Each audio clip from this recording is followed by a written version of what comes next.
What's up, Warriors, and welcome to another episode of the Mental Health Movement Podcast, Voice for the Voiceless. I am your host, Chris. Today's special guest is one of my best friends. He is in my immediate circle. I've known him for what, 10 years? A little bit longer? More than that. 2011? Yeah. Jesus. Yeah. We're old. Yeah. But Very much so. Miguel, thank you for coming on the podcast today, man. No, brother, man. Thank you for having me, man. Sir. It's about time. Like Yeah. I'm excited to get into this with you. When we were talking about it, whenever the whole idea of you coming on came up, I was like, man, I know you and I can bounce off each other really well and have a great conversation. Then when we started forming the ideas and writing it down, I'm like, man, we're gonna dig into a lot of stuff. Definitely. And I feel it's important to have a platform not only for this community but for men. Definitely. I feel, and I'm very passionate on men's mental health and just talking about mental health in general. So just for the fact that you're willing to come on here and speak on those things, definitely means a lot. So again, thank you so much for coming on, man. How are you? I'm good, man. First off, me being on here is the easy part. Mm-hmm. What you're doing with this platform, getting your voice out there, touching the hearts of people who may not have somebody to vent to tell their problems to, and just letting them know that it is okay to have these problems, to feel what you're feeling, that just because you're a guy does not mean you need to shelter your feelings, Right. like society wants you to do. Mm-hmm. No, men need to express feelings. Right. And what you're doing here, I've told you countless times how proud I am of you, how excited I am for your future and what you're doing with this. And like I said, this is the easy job for me. You're the Right. you're the one holding up everything. Right. And like I said, I'm proud of you, and I thank you. Thank you for having me on. Thank man. you. Appreciate no problem, man. And just to kind of like echo that point on, telling people that it's okay to speak out about these things. I posted a TikTok, I think either yesterday or Thursday, about my mom, the situation going on with my mom and her being in the hospital and stuff, and her using it as a way to manipulate her kids. And I basically said, if you're going through this, tell your story. Don't sit there in the dark and think that you're alone in all this, because you don't know how many people are going through what you're going through. Yep. And when I started this podcast, I didn't know where it was going to go. I wasn't sure who to reach. And, when it started catching traction in the group, when it started, spreading to different countries, and I've talked to people all the way from Denmark to the UK, Germany, Poland. I mean, it's the reach is crazy. It's the conversation that's the hardest part, because you don't know how anything is going to translate when you talk to that person. And I know for the very most part, you and I see eye to eye on 99.9, if not 100% of the things that we talk about. Yeah. And, one of the first things that, we wanted to talk about was childhood trauma. And I feel like, just anybody who's starting their healing journey, this is the hardest part of healing, is talking about what you went through when you were a kid. So what does that look like for you? I know you were born in the US, right? Or you weren't born? Okay. No, I was born in Dominican Republic. And when did you come to the States? I was 6 years old. Do you remember that at all? Like, do you remember coming into the States? How was that experience? It was hard. Yeah. It was hard, not because I did not want to come to the States, but because my whole life was in Dominican Republic. My mom and my dad came over to the States, Right. and I stayed over there with my grandparents. So I built a very close, very intimate relationship with them. And leaving them was something that I couldn't fathom at that age. Right. Not that I didn't love my parents, I adore my parents, but it was being so young. I was so young, and I was going into a whole new environment. I didn't know English. Right. I didn't know anybody over here. My whole life was over there. My Right. friends, my cousins, my other family members. And it was that was very difficult to come over here. And you moved to Florida or New York first? New York. Okay. New York. So how did you learn English? So I'm actually curious. Like, I went to a bilingual school. my parents put me in a bilingual school, and thankfully through that school, I was able to pick up English pretty quickly, learn English really quickly. And I'm pretty sure you have other people that listen that have been through that same process. It is hard Yeah. because you're a foreign kid. Hmm.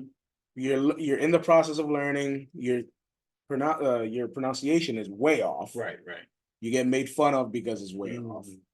And Even in New York, that's even in New crazy. York, even in New York, it was just it was a very unique experience. And it was tough, but thankfully I was able to learn English, establish my first group of friends in Right. my school that we had, and then we went on from there. So you come to New York, you go to a bilingual school. When did you officially become a U.S. citizen? Ooh, that was not until after I um came down to Florida. Wow, so that Yeah, long. yeah. Why is there like a process of why it took so long? Yeah, because I was underage. I see. So for me to become a citizen, the easiest way was for my mom to become a citizen. Mm, And then that automatically makes me, since I'm underage, under the age of 18, a citizen. interesting. So my mom was a resident, Hmm. and she worked in New York all these years, and it costs a lot of money as well. Yeah, yeah. So we weren't able financially to do it until we moved down here. Mhm. So as soon as we moved down here, my mom did take the steps, got her citizenship. Now I was a citizen. Right. My two younger brothers were born here, so they didn't have Right. that issue. Mhm. But I think I was like 11, 12. So do you have dual citizenship? No, No. that's something that I do want. Interesting. Once you can apply for dual citizenship. Mhm. It's very expensive to get. Mhm. That is something that I do want. Right. But no, once I became an American citizen, I relinquished my Dominican citizenship. I see. So how does the dual citizenship, how does that part work? Like outside of the money part, like is there a process for that in this country or do you have to do that through them? It's a mix of both. Okay. Mostly you're gonna have to deal with Dominican Republic's government, but also you do have your things that you have to get through Mhm. here. Right. Um, I'm not too keen on it. I still have to do a lot of homework on it, but I do have family members that are Right. dual citizens, and they do tell me that Are your it's parents dual a process. citizens? No, No, okay. So they're just yeah, residents here. yeah. Okay. So let's talk about culture. How is the culture in the Dominican Republic? I know you were only 6 when you Yeah. left there. So like how big of a difference was it from when you were living in New York to coming down here? Because I know for a lot of people it's a huge Ooh, culture shock. ooh, man, way black and white, Right. literally black and white. Not as, but the feeling of being in New York, living in New York, was completely different than when I came down here. New York is go, go, go, Right. go, go. It almost seems like you don't have time to breathe. Yeah. And then you come down here and it's a more relaxed pace of life. It's a Mhm. slower pace of life. I mean, I do get why people want to retire here because Yeah. it's not the hustle and bustle going in at a million miles an hour. And also, and I appreciate my dad for taking that decision of moving us down here when he said I could not raise a family in that environment because New York, as many people know, has a very, very unique, it may be troublesome. Right. The environment may be troublesome for a lot of people. They could get themselves into trouble, um, meet the law at a very young age, unfortunately. Mhm. And then who knows where there's drugs. Yeah. I Yeah. mean, there's drugs everywhere, but it's Sure. really prevalent there. Especially how many people like go into New York or Yeah, in New York on a daily basis alone. So I yeah, couldn't imagine just like how crazy it is back then. Never mind now. yeah, um. So okay, me myself, obviously lived in New Jersey, so I'm familiar with that. Go go go yeah. lifestyle.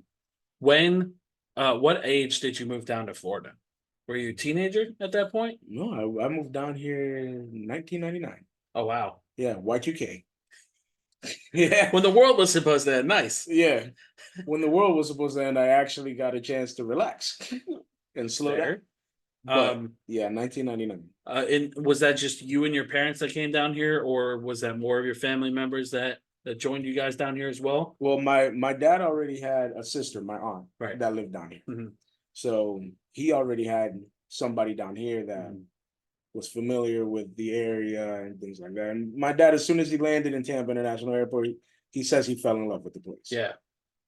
Because it reminded him of home. There's beaches everywhere. Right. You know, it's we grew up in an island. Right. But as soon as that happened, and he started looking for jobs down here right away. Then he let me finish my school year over there in New York, and my mom, and my younger brother at that time, Marcos, all moved down here. That's the one I met. Yeah. Okay. Yeah. So how was the school system here versus New York? Like, I know you went to like a bilingual school up there, so like coming down here, obviously I don't know. I'm not really familiar with like bilingual schools in general. So like, how is school going, down here? Was it easy to adjust to? It was more so because what we were learning in New York was a grade in front of what I started learning down here when I came down here. But more so the bilingual school I was going to, they had a beginner course. So as you progressed, they moved you more from a bilingual study environment into the fully English study environment. Right. So as you learned English more and more and more, they moved you basically up. Right. So by the time I got down here, I was fine with my English. Right. So thankfully I didn't have to deal with that. Yeah. So in the first school I went to was Eisenhower Elementary in Clearwater. Huh. Right off of Drew Street. Right off of Drew Street. Okay. Yeah. I've never heard of that school before. So Clearwater's where you first. When did you move over here to Pasco? After 8th grade year. So that's when you went to River Ridge. Yeah. And you graduated from it. Yeah. So okay. Let's dig into the trauma part of this. Aside from moving, because I know culture and different things changing and stuff and not being familiar with the language. What adversity did you yourself face? Just like from when you moved to the States to coming down here to Florida, like, did you experience a lot of bullying? Like, what did you have to experience like coming to the States? Definitely a lot of bullying. Yeah. Bullying, not only stature, size, language barriers, but then you move down here and then you get a different side of the bullying. You get the ethnic side of the bullying, like where you're from, where your family comes from. Really? Okay. Yeah, and it was strange because I had never experienced something like that before. Yeah. I grew to not understand it, but know how to recognize it and what it was. Was that in elementary school or was that like that was in middle school? Middle school. So that's oh my god, yeah. Middle school kids are the worst. I feel like that was where a lot of us went through a lot of shit. Oh yeah. Because for me, in like 7th grade, again, being bigger guys, we experienced that side of bullying and being talked down to for our size and, being short and stuff. I specifically remember in gym class, people being assholes. Like, oh yeah. It's like we're trying to better ourselves and just being talked down to because we don't move the same pace as some girl who's 80 pounds and she has a comment to say about your size, bro. Like, I couldn't imagine being mocked for ethnicity and just like in middle school. Did you experience that in high school? Because I know I've heard things in River Ridge that I've never seen personally, but I know there's a lot of like shady people. Yeah, man. I have a group of friends that can tell you a lot of stories about what went on at River Ridge. Right. It got a lot better. Do not get me wrong. It's night and day. Right. The difference that's in River Ridge right now. But definitely I experienced a lot more of that when I moved to when I came up to River Ridge. Right. But it's weird because it has to do also with the moving. Because think about it. You move from Dominican Republic where all your close friends are there. Then you move to New York. You start finally building a group of friends. Then you move to Clearwater. Right. You start finally building a group of friends. We're supposed to all go to high school together. My best friend at the time, we were already signed up for the summer football program. And then boom, we moved to Pasco to Newport Richie, Right. and nothing that is not on my parents at all. They did the best with what they had and what they needed to do. Right. I put none of that on my parents. That's Mhm. just the situation that we were in, but it is hard for someone young. Sure. That's why I made it a point with my wife once we bought a house. Want to stay there. That's the house that I want to stay at, so my kids can grow up there. Right. So their group of friends is around them. Right. But it was hard because when I moved up here and started experiencing those things, I didn't have any friends to talk to about that kind Right. of stuff. Right. And you know, this was 2003, Yeah. 2004. Mhm. So my mom and dad were the only ones that had cell phones. We had house phones and stuff like that. Right. We had the very beginnings of social media. Right. So it's not What like was that, anybody. MySpace, There was MySpace. There was that AOL. AOL. Yeah, AOL. And then you had some kids that actually emailed each other. Right. Right. But How did you cope through all that, man? Because like for me, moving was like a massive part of growing up. oh Like yeah, I went to 2 different middle schools in 1 year, 3 different high schools in 1 year. Like, how did you cope with all of that? Because moving is a lot. yeah. Um, my my family and my parents, we we were just always all there. Yeah. Like I told you, growing up, my mom and dad made sure that we had dinner every night. We always had dinner around the table together. Um, they were always willing to talk about problems that we were having. And don't get me wrong, when I told my dad what happened, what was happening at River Ridge, he wasn't a happy camper. Sure. The man went up to the school, but Did that make it worse for you? Because it didn't. I know It didn't really sometimes change anything. I figured. Because I mean, they didn't really do anything Right. about it. Mhm. But and it was just me and my family, then my cousins that were down here. We were just close. Right. And then once I moved up here, I remember the first day I met one of my now he's my really good friend. And him and I got closer and closer and closer. And then I started building my group of friends up here. And luckily, that didn't take long. So I didn't have to cope with it alone Right. for too long. Mm. But it was always me talking to my parents. Right. I always spoke with my parents. If I had issues like that, especially something that was so strange, like I didn't fully understand it. Right. I spoke to them about it. I mean, Right. what is this? What am I going through? How do I deal with it? And my parents were always supportive. They were like, Miguel, just be you. I've always told you. They told me be unapologetically you. Right. And my mom used to always tell me, you're a blessing. You are good the way you are, perfect the way you are. And that always helped me because it laid the foundation to really be like, I'm me. Love me or hate me, I'm me. I hate you, obviously. I know you do. It's okay. It's a mutual hate. But and the only people I want around me are people who appreciate me. Right. Not that want me to change. Right. To who they want me to be. Mm. Not to want to mold me into anybody else. Just people to have acceptance. Like that is the hardest thing to get in life right now, is acceptance. Yeah. Because people have this wild vision of either who they want to get together with or what their friendship circle looks like, the only people they're allowed to bring in. And it's just very hard because it's almost like judgmentally Right. hard. Kind of feels like there's an agenda behind everything. Man, we can have these conversations all Dude, day. I'm telling you, like it almost feels like people there are more people in this society, especially among our age group, that have an agenda behind their friendships. Yeah, And they want to get something out of you. once they get enough out of you, Yeah, then they kick you to the side and never talk to you again. And we talked about this on the phone. One very specific person who will go unnamed. yeah, He was very close to us both. yeah. And we were really good friends with him. We watched wrestling events. I lived with the guy when I didn't have anywhere to go. He was one of Miguel's childhood friends, right? Childhood? Yeah, from High school? high school. High school.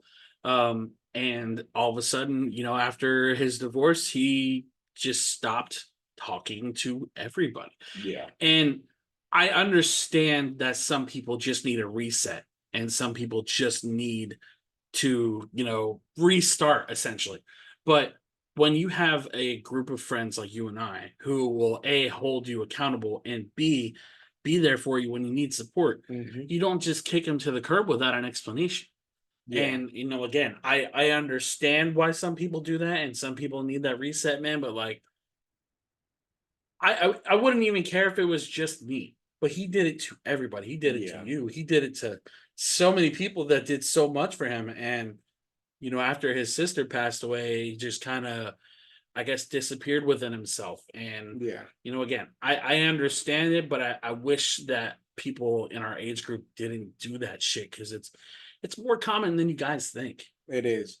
I had somebody very close to me who was in the mental health group and, did a lot for that mental health group. And then all of a sudden they were just fed up and left and basically ghosted our friendship. It is what it is. Um, but let's go back to your journey. You had that support system, and do you think it was because they faced the same adversity that you did coming to the States and learning the language and learning how, to work in New York versus Florida and, I guess essentially changing countries, changing environment. Is that why you felt like that relationship was always very strong because they were struggling exactly with what you were struggling with? I'm not, I don't know. With my mom, definitely, because my mom, when she moved over here, she could not speak the language. Right. I mean, moving to New York, that's one of the reasons why we moved to New York, Because because that's all there. Right. it's easy to be Spanish in New York. You don't Right. have to learn English. Right. So my mom, she went to New York. She did her best learning the language. Then when we moved down here, she was still kind of in the process of. I was further along a lot further along in the language learning than she was. Interesting. Yeah, just because you're younger and you pick it up faster. Right. That makes Like sense. kids are sponges. They pick up Right. everything fast.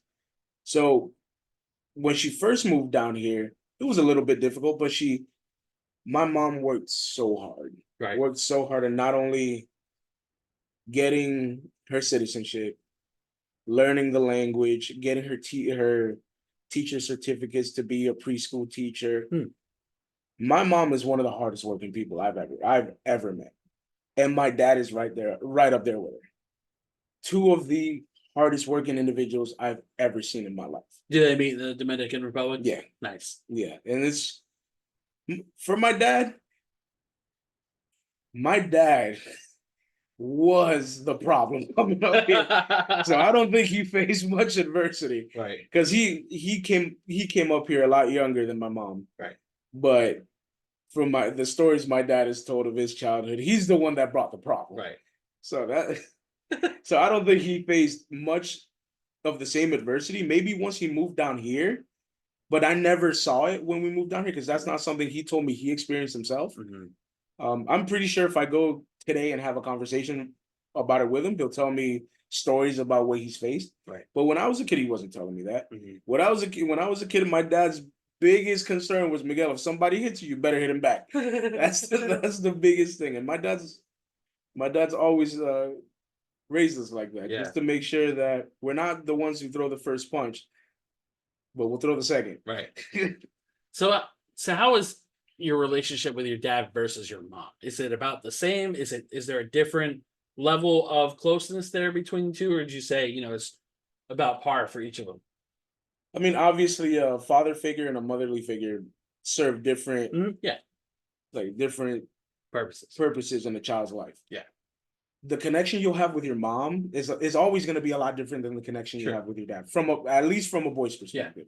I know for women it'll be a little different because they're closer to their dads. But for me, I go to my mom when I need nurturing, and I go to my dad when I need advice. Yeah. Because my mom, there's just a love there that a mother's love, like when you have a good relationship with her, you can't explain it. Right. And then a father's guidance and what he stands for in your family, you can't explain that either. Right. Like my dad is truly the foundation of our family, and my mom is the soul of the family. Like it's just my mom keeps us together, my dad holds us up. And would you say your grandparents are about the same? Oh man. My grandparents, they have a special place in my heart. Yeah. A very special place in my heart. Obviously, growing up with them when I was younger, it's a lot of things that I experienced with them that you usually experience with your parents. But I pretty much hold them all at the same level. Right. I could say my grandma, my grandpa, and my mom, my dad are my heroes. Right. And my uncle. Right. And my aunt. Yeah. Because my uncle and my aunt were also living in Dominican Republic with me. I told you the story. When I was a baby, my uncle would take me out in a stroller just to get chicks. Right. Because he said that was that adorable. But those people are truly what formed me today. Right. Like they are the reason I am who I am. Right. And the level of not only admiration, but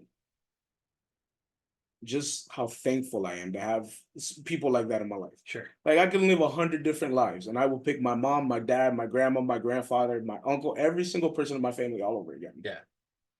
Because like that's just how much can't love beat I that. have for them. You can't beat that, man. And I was truly blessed. Yeah. Like I can't quantify the level of blessings that I've been afforded to have. Yeah. Yeah. Like, and I'm grateful for every single one of them, man. It starts with my mom, my dad, and my grandparents. Right.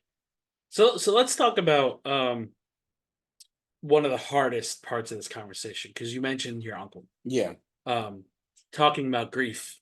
And for those of you listening, you guys know how hard grief is to talk about in general. And I think within the last year, you lost your uncle, right? Yeah, year and a half. And that was that the only relative? Was there somebody before him? The only person before my uncle that passed away was my great grandmother. Right.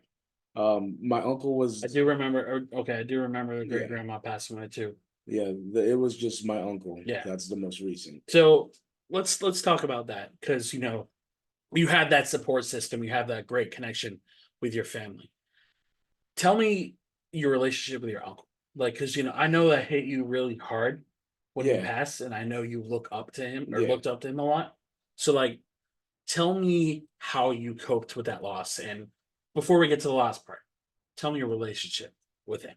My uncle was my guy. Yeah. My uncle was everybody that saw me and him together always used to say, I can't believe he's not your son. You guys are exactly like the same sense of humor, the same thing. We would do the same pull the exact same pranks, Right.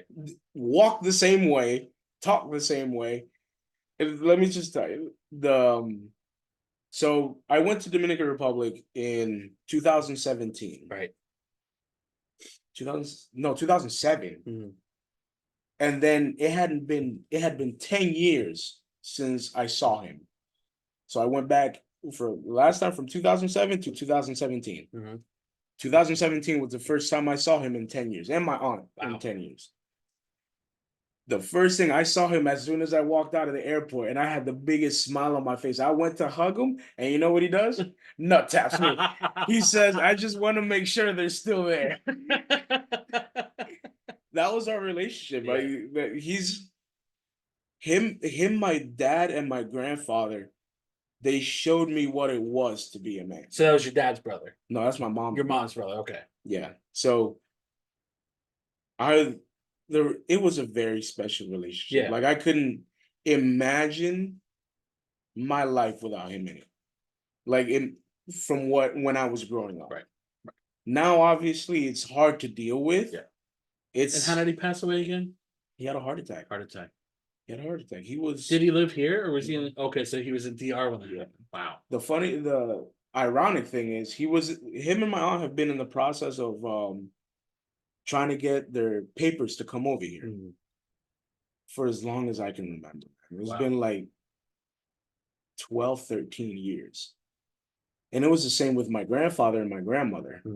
It was such a long time that the paperwork It takes a long time to get that paperwork through. And my grandfather as well. My grandfather passed away, and then the very next year, their paperwork came through. Wow. Yeah, so he would have been there. He would have come to this. When did your grandfather pass away? 2011, 2000. Oh, wow. No, not 2011. 2001 or 2002. I don't remember the date. Okay. I was either 11 or 12 years old.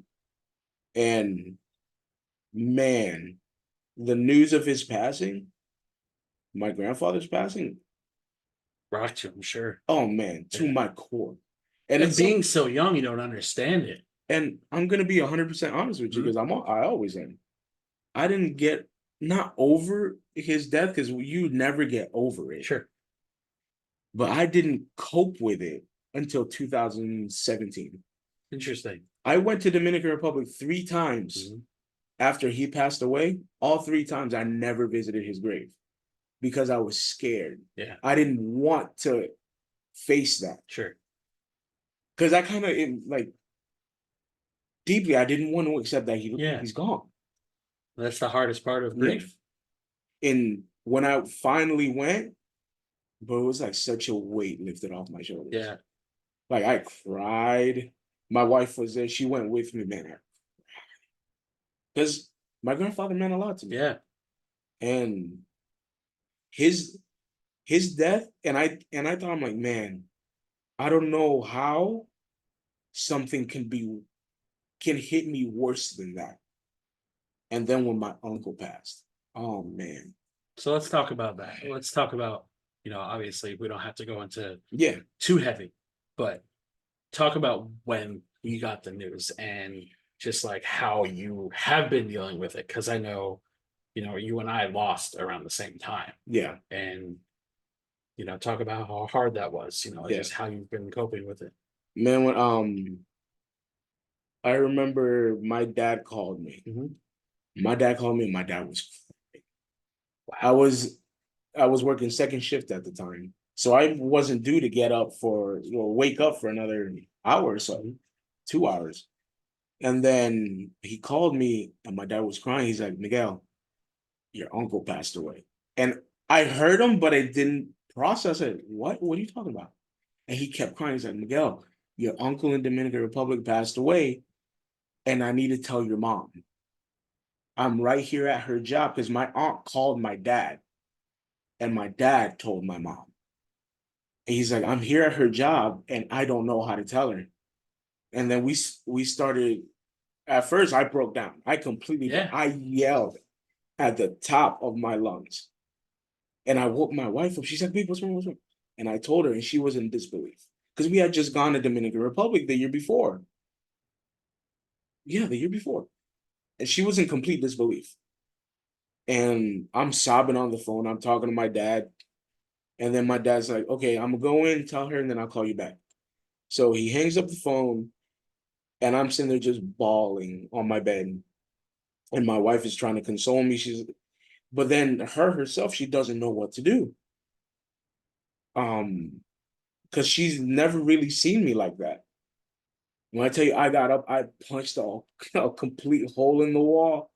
I was throwing stuff around. It truly brought out like a primal Yeah. fear. Yeah. Like, what am I gonna do? Mhm. My mom is here, my grandma is here, and you know what we're dealing with my grandma. Right. How do we tell my grandmother her son passed away?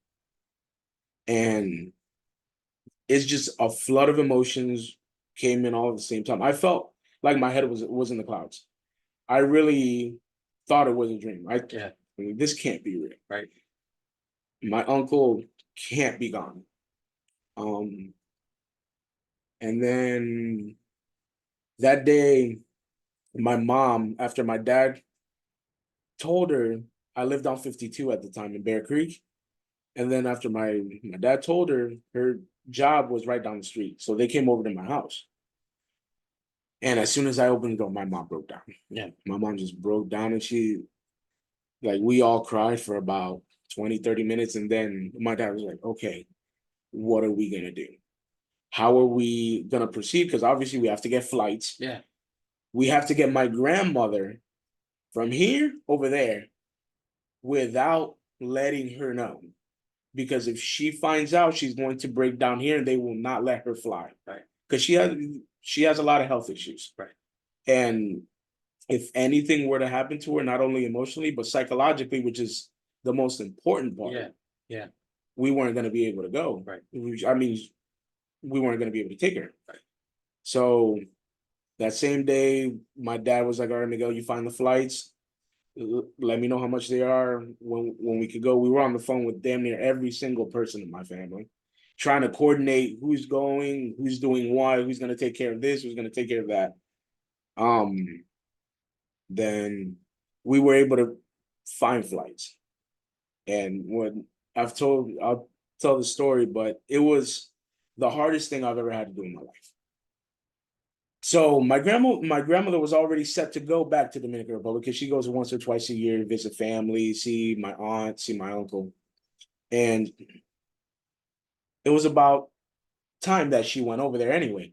So we told her that we were getting her ticket early, that she's gonna go to Dominican Republic early. So she was excited. She was gonna go back. And um that my my brother Marcos and my mom were gonna go with her. And she got really excited because my brother Marcos going and she's happy. Yeah. Everybody's going. My dad wasn't able to go, neither was my youngest brother. But then we told her that my wife and I were gonna go. And she got she got ecstatic. She was so happy. And the first thing she tells me, she's like, your uncle's gonna be so happy to see you. And man, soul crushing. That hit me. I'm like, I'm really gonna have to do this. We're gonna have to do this. We're gonna. How hard was that playing that off? I couldn't imagine having to like pretend like you're excited to see somebody that passed. My grandma wanted it. She always goes out of the Orlando airport. So she wanted a whole bunch of pictures taken. Oh, you guys are coming with me. I can't believe you guys are coming with me. The family's gonna be so happy to see you. So I took a lot of pictures. She always wanted to take pictures. So we took a couple of pictures and you can see the hurt in my eyes. You can see it. Like, I mean, I smiled, but you could see it in my eyes. He's gonna always see it. Yeah. Yeah. And every now and then my mom would have to break off, recompose herself. I would have to break off, recompose myself, and my wife and my brother Marcos were there. And it was the hardest thing I've ever had to do. Yeah. And my mom tried little by little, telling her, okay, my uncle's not feeling well, he's in the hospital, trying to kind of build it up to where he's not okay, but not telling him what happened. Right. So we get there, and I'm not a person that gets like stage fright or nervous a lot. And as the closer I got, because you know how the airplanes have the little tracker, the closer you see that airplane getting to that island, I was getting anxiety was building. That is the most anxiety I've ever had to deal with in my life. I bet. And usually such a happy occasion. You're back in your home country, you're back with your family. Mm-hmm. And as soon as I touched down, I look at my wife and I said, let's go. And it was just, usually people get butterflies in their stomach. Bro, I had pterodactyls. Yeah. Like I felt nauseous. I couldn't eat anything. It was gonna come back out. Yeah. So we finally met the people that were gonna take us to the house. And as soon as we pulled up, there was a group of people in front of my house. I get out of the car, my grandma gets out of the car, everybody gets out of the car. And all I hear is my grandma say, what happened to my son? Bro. Fuck. And she lost it. She lost it. My mom, my aunt were there. The whole family was there. My mom lost it. My aunt lost it. And this goes back to everything with what we're talking about today. Because thankfully, my father, my grandfather, and my uncle, like I told you, they showed me what it is to be a man, So a man's job is to support his family and keep their family safe. So as soon as I landed, it's almost like I blacked out. Because I knew my dad wasn't there. So it was, and my uncle's not there anymore. It's on me. Right. I have to make sure these women are Take okay. that spot. Yeah. Right. And my wife, God bless my wife, man. She would always tell me, Miguel, you need to grieve. Sit in this room. It's okay. Cry. And I told her no, because I could hear my grandmother. She was losing it. I could hear my mom. I could hear my aunt. You got to be that foundation for I had to them. be there for them. And then that was, and my grandma asked me, she's like, Miguel, did you know? I told her, yeah, I knew. She's like, why didn't you tell me? She's like, I trusted you to tell me something like that. You don't hide that kind of stuff. And I'm like, because I call her mama. I told her, mama, if I told you, you wouldn't be here today. Right. Like, look how you are getting. Look how you are. You would have passed out. We would have taken you to the doctor. The doctor would have told you cannot fly. Right. And then we were able to have his burial ceremony and everything there. But like I said, throughout the entire time, it was just, I have to be strong. I have to be strong. And I I was trying to be strong, but I tell you, the three people that were even stronger than anything I could have been, my mom, my aunt, and my wife. They were able to deal with what was going on. My wife was able to support me in anything that I needed. And my aunt, just because my mom has lived here ever since, we haven't moved back to Dominican Republic. So Right. she's lived here in the States since probably like 93. So she doesn't know the workings of what the process that you need to do, what paperwork you got to fill out, who you got to go see, how to schedule and organize everything. So my aunt took all of that over. She handled all of that, and all three of them, they were just like three pillars. Like, you Yeah. could not. I don't know if I could have done it without them. Actually, I could tell you I could not have done it without them. Right. Because one, I needed to, but because of my mom, and because of my aunt, and because of my grandma, I needed to. Right. But they were there basically telling me that you're not alone. We're here with you. We're doing it as well. So that's like I said, man, ever since that, and then it's been hard. Yeah. It's been very hard. Like the first I say 2 weeks, I was a ghost of myself. Oh yeah. They tell me people could see it at work that you looked at my eyes and I wasn't even there. It's like I was running on autopilot. Right. I I went to church more because I went to the same church my mom goes to, so that kind of helped a lot in the grieving process because my mom and I and my whole family was grieving at the same time. We're always there for each other. We were there for each other then. Do you still go to church? Every now and then. I pray every day. Right. I pray every day as soon as I get in the car to go to work. But going to church, because I still really haven't really found a church that aligns with where you're at in your life. Yeah. But like I said, I pray every day. That praying has helped me a lot. Yeah. I have I have him and my grandfather's pictures in my car. Right. I look at him every day. Like I said, the first 2 weeks were very hard. Yeah. Very, very hard. And then one day I woke up and I just told myself, I'm like, he wouldn't want me to be like this for so long. Yeah. Like he would have been one to be like, Miguel, come on, you got to continue your life. And it's gotten easier since then, but it's never not gonna hurt. Right. It's never ever not gonna hurt. Right. Talking about this is one of the hardest things I've had to do. Right. Since he passed, because every time I talk about him, it kind of brings back up those feelings that I had that day. Yeah. And that trip with my grandma. But thankfully, with the people I have around me, I've spoken to you a lot. You've been a great help.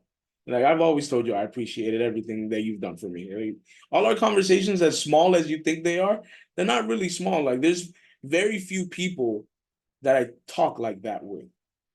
Because I'm the kind of person that if I consider you a friend, you're not really a friend. You're more like a brother. You're family. Yep.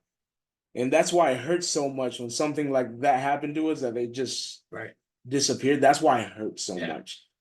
Because that's like if my brother would have just left and never spoken to me again. You know, when I got the call that Santi passed away, I reacted kind of the same way you did. I disappeared within myself, and I thought my friend was kidding. You know, I literally thought he was joking. I'm like, no, he didn't die. Like, you're just fucking with me. Like, it didn't happen. It's like, no, like, literally just got into an accident and passed away. And I remember I called like 4 people. Nobody answered. I called Caleb. I called, I don't even remember who I called. I remember I called my brother, Cameron, and he had COVID. So I couldn't get a hug that I needed, bro. And like he stood, whatever the freaking distance was we had to be from each other. And I just sat there on the stoop, like crying my eyes out. And my buddy Sage, who was, another really good friend of ours, he pulled up with his friend, and he knew how much Santi meant to me. Pulled up, bro. When I tell you, as a grown ass man, I've never ran into another man's arms in tears, and yelled just like you did. I said, bro, this isn't real. And for me, and I've told this story about him a couple times, and it hurts when I put it like this, but it's so true. The year that he spent helping me get through Amy's loss was essentially preparing myself to grieve for him, because he passed away a year after she passed away. And he was one of my biggest pillars, my strongest pillars. And, he had kids, he had a fiance and everything. And just like, I remember going to the funeral, goosebumps, butterflies, just like you. And, it was an open casket and everything. And I just, that's the hardest man, when I tell you that I was waiting for him to spring up and say that he was fucking with everybody. And I believe it, because I felt that same way with my uncle when his was an open casket as well. When they first rolled him in the my goodness. When they first opened I forgot the name. the hearse. Yeah. Yeah. I looked at him like, there's no way. He's not in there. Like, there's no way. It was so surreal to me. It was like I was in a dream. The single worst feeling in the world. Yeah. And when they loaded him up, bro, the sound of that hearse door haunts my dreams. And I don't think I slept for a month. When they opened the casket when we were at the ceremony, I stood there and I just stared at him. I was like, Theo, this can't be. Wake up. I said, I just still. And I touched him. I'm like, you're not dead. And then my mom and my aunt saw him and they started bawling. Yeah. But man, when I tell you, when they closed the casket for the last time, when they were getting ready to take him to the cemetery, that's when just my mom lost it, my aunt lost it, my grandmother lost it, everybody in that room lost it. And it was a group of us trying to make sure everybody's okay. Thankfully, the same group of friends that I had growing up in DR were all there. Every single one of them showed up. Cousins showed up, family showed up that I hadn't seen in years. And everybody was just making sure everybody's okay. but just yeah, just I didn't believe it. Like, Right. and we were there for only 3 days. We were only there for 3 days. I did not sleep a single day, 3 days straight. Because at night, I could hear my grandmother crying. She wouldn't sleep. During the day, we had so much that we needed to get ready, that we needed to prepare, that there was just no time. Right. There was literally no time. Right. And when I got home, it was the first time that I got to rest. And even then, like you said, like I still vividly remembered everything. It was just the hardest sleep I had to get. Yeah. Um, and I understand you 100%. I feel you 100% because I know Santiago's loss was a very big one, and Amy's loss as well. Yeah. They were both great people, amazing people, not only for what they did to you, for what they meant to the people in their lives. And it's hard to lose people like that. It's like almost like obviously the loss of anybody is heartbreaking. And to highlight that point too, I want to point this out just for anybody who's listening and just say that it doesn't matter if it's somebody you idolize, it doesn't matter if it's a best friend, it doesn't matter if it's a pet, it doesn't matter if it's a family. You know someone's going through loss and you yourself are going through loss. Please try not to diminish how that person feels about that loss, because people like myself, people like Miguel, people like many others who have had these said pillars, these pieces of their foundation or their being ripped away from loss. For me, it was Chester Bennington was the very first person that was something impactful in my life that I lost. Have I ever met him? No. Have I ever been face to face with him? No. But it's not the point. If somebody in your life has that impact, their loss is going to be tremendous on you. So please do your best to be kind to those who are going through loss, regardless of how big or small you may think it is. You don't know how much it means to that person. Because at the end of the day, a loss is a loss. Yeah, It's not a competition about whose loss means more. exactly. A loss is a loss, and the hardest thing is to deal with the loss when you feel like you are alone. Right. Like I said, man, it's so important to have people that you can talk to. Right. And don't ever hold that in, because if you hold it in, it's gonna chew you up from the And inside it's going to out. get that much worse. Yeah, and it's gonna get a lot worse. And that kind of leads me into our next talking point was our support system. And I feel outside of your parents and your extended family, it's your wife. Yeah, You guys have been together. What, you guys just had an anniversary? What was it? yeah. We got together in 2007, so 17 years. 17 years. 17 years, yeah. That's incredible. And how many years of marriage? Oh, she's gonna hate me. 12. 12 years. Okay. She's gonna hate me. She's gonna tell me it took me too long to answer that. Reminds me of Mr. and Mrs. Smith. It's been 5 years, 6, 6 years. But that support system is so important growing up and just like going through what you're going through. And I feel especially when it comes to grief, man, like your wife being one of those important people in that conversation of when you lost your uncle. I mean, a lot of people just walk away and not know how to deal with that, man. And I feel, especially in today's society, man, it's just people don't know how to properly be there for each other. And I've said this multiple times, but if you say you're here for somebody, don't just say because you think that's what people want to hear. Yeah. Being there for somebody means so much more than just a blanket statement. And It's more than a smile that you give them right. when you see them. It's more than a hello. Because most of the time that hello doesn't come with a how are you doing? Exactly. How are you feeling? Right. What are you going through? Mm-hmm. What's troubling you? And you know why I feel like that's not something that's normal now? Because it takes a lot of work. It Right. takes a lot of work to be there for somebody. When you truly mean I'm here for you, it's a lot of work. Right. And I just feel like there's a lot of times that people just don't want to put that amount of work in. And we're in that age of convenience and where everything is right now. Yeah. anytime I've ever talked to somebody about therapy who isn't in therapy, their immediate reaction is, "Oh well, they're not going to tell me something I don't already know, and they're not going to help me through what I'm going through." It's like, dude, healing is not about hearing what you think you know. Mm-hmm. It's about setting up a plan to find ways to heal.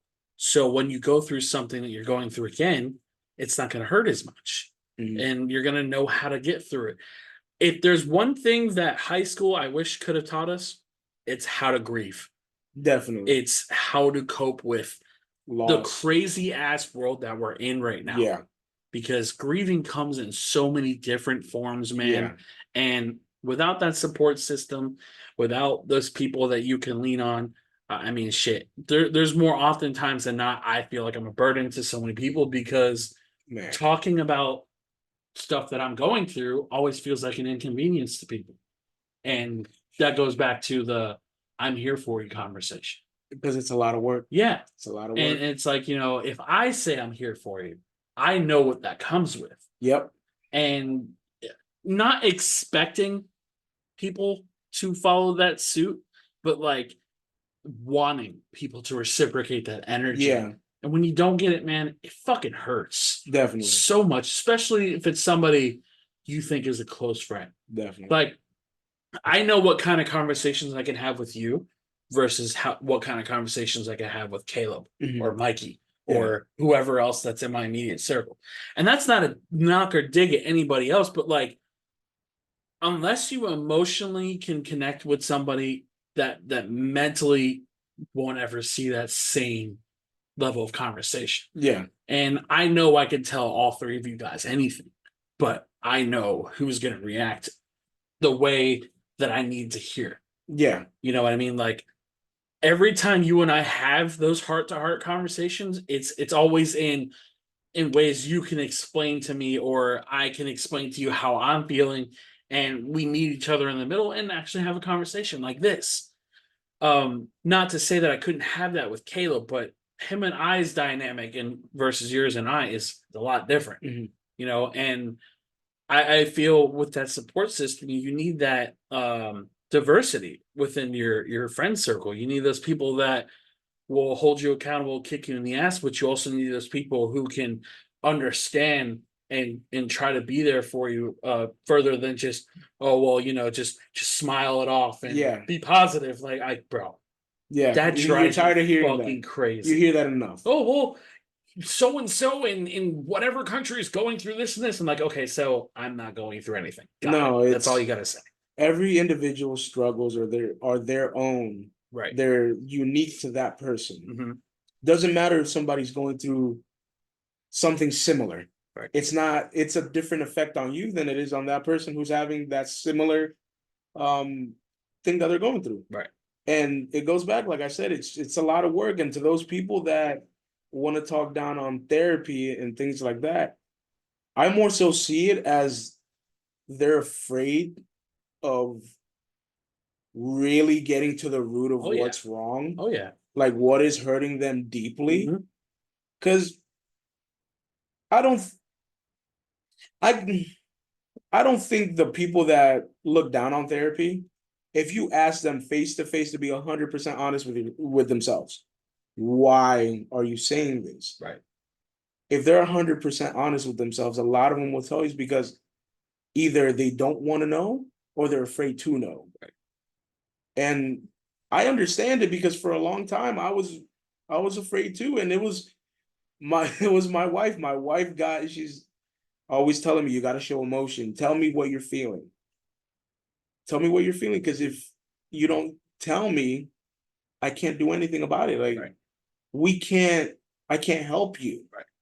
And it's the understanding part of me, the sympathetic, the empathetic part of me is definitely her. Because we were 16 when we met. Right. 16-year-old me and 33-year-old me. Two completely different people. And the one constant besides my parents has been her. Right. And she's basically been the person that's got it out of me. Right. There's a lot more that I need to do. There's a lot more that I need to learn. I can always get better. But It's a learning process. That's yeah, what life is. but being there for somebody and feeling that you're heard and understood. And that part, the feeling heard part, Yeah. fucking hurts more than Yeah. anything. Because, man, sometimes I can tell somebody what I'm going through, and it could be somebody in my immediate circle, and it has happened. And just kind of not dismissive response, but more so like, oh, well, you just got to shrug it off. Like, fuck that person, fuck that person. And it's not a bad mentality to have, but like for somebody like me, and I'm not going to sit here and, act like a victim because I'm not. Yeah. But from what I've been put through, what I've gone through, I don't need somebody to tell me, just brush that person off, forget about that person, fuck that person, they don't matter. It's not that I disagree. It's more so growing up, I didn't have a lot of friends, and that was due to moving around a lot. Yeah. And the people that were supposed to protect me used any hurt that I had against me and made it worse. The person that was supposed to protect me was the first person to break my heart, and that was my mom. Yeah. And I know I'm not the only person to go through trauma with their parents, but I also don't need somebody to say, fuck that person and forget about them. They're not important. Like I understand the purpose of you saying that, but because it you're doesn't help. unique. You're Right. unique. What you're going through is unique. Right. The feelings you're experiencing are unique. Right. It's the closest people that hurt the most. And I couldn't fathom being in the situations you were in, because for me, my parents were there. My parents were there for me. And a lot of what I am today is because of how I was raised, what they taught me, the lessons that they were always trying to instill in me. But and I couldn't imagine how hard that was. Basically a child feeling alone. Let me put it to you this way, and how I had to rewire my brain growing up. So my parents divorced when I was 8, right? And the way for me to cope was video games, movies, and finding the very few people that can relate, which wasn't very many people. I had to rewire the voice that should have been my parents to the voice of movies, to the voice of video game characters. Yeah. Those were the foundation of bringing me to where I am now. Same with music. Yeah. Chester's lyrics. Yeah. There were so many people that were responsible for where I'm at now, none of which came from a family basis. And the hardest part has been that rewiring, because you don't know how to form a proper relationship with friends without that attachment. Yeah. So Alyssa, for example, Alyssa was one of the most predominant females that were in my life for over a decade. And then all of a sudden those ties were cut, and it felt more than just like a friend walking away. Like, most people can just be like, oh, fuck that person, they don't like me. For me, it was a friend that I could talk wrestling with. I can relate to, one of the first females that saw and heard me. Yeah. Just to have that ripped away from me. And it's hard to explain that to people that can't understand how alone I have been almost my entire life. And that support system for me didn't start coming about until I saw therapy. Yeah. And it makes me emotional saying that, because like I have felt alone almost my entire fucking life. Yeah. And it's hard for me to properly express that, because every friend that I have in my life, I don't want to say it's an attachment, but it's my being. Yeah. It's who I am and why I do what I do. I have Santi's picture right next to me to remind me of why I'm still doing this. Yeah. And having somebody like you, or having somebody like Caleb, I can't wake up tomorrow, imagine not being your friend. Yeah.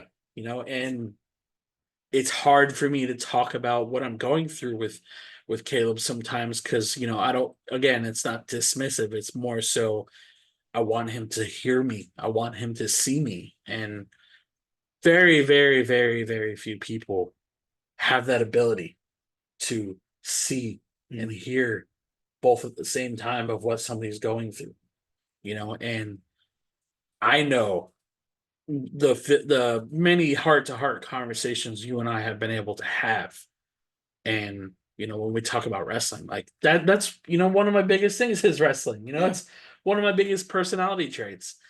And actually being able to talk to somebody about that, because I didn't have that growing up. I had it for a very short while with my brother, but then he just became disinterested, which I get, whatever. Yeah. But it's so hard to feel seen and to feel heard when you grew up alone, wanting somebody to see and hear you. Yeah.